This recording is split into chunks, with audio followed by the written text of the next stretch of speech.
রক্ষা হলো।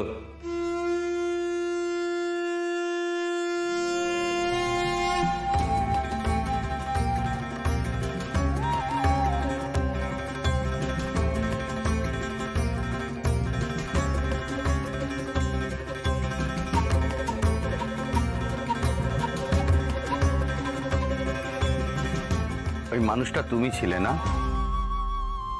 আজ যেটা করলে সেটা তো কালকে করতে পারতে, তাহলে কাল রাতে পূর্ণার কাছে আমাকে ঝাড় খেতে হতো না।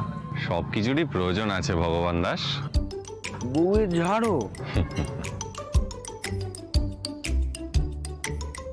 ভগবান দাস, তোমার এখানে থাকা আর ঠিক হবে না। কাল যেটা ঝাড় ছিল সেটা আজকে ঝড় হয়ে আসছে। ঝড় কেন? এ কি একা একা কার সঙ্গে কথা বলছে?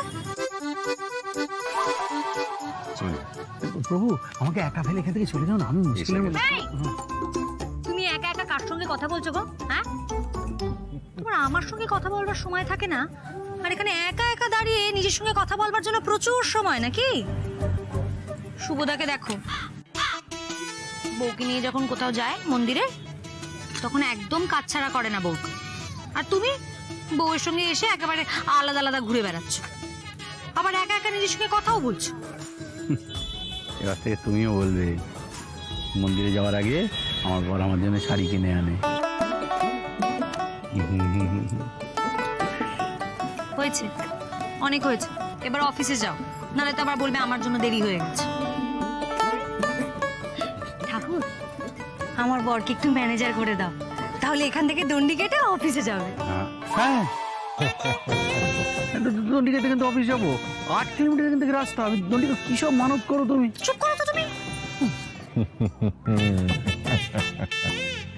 ভগবান দাস, তাড়াতাড়ি কেটে পড়ো, নইলে তোমার বউ আরো অনেক কিছু মানত করবে, আর বাঁচবে তুমি।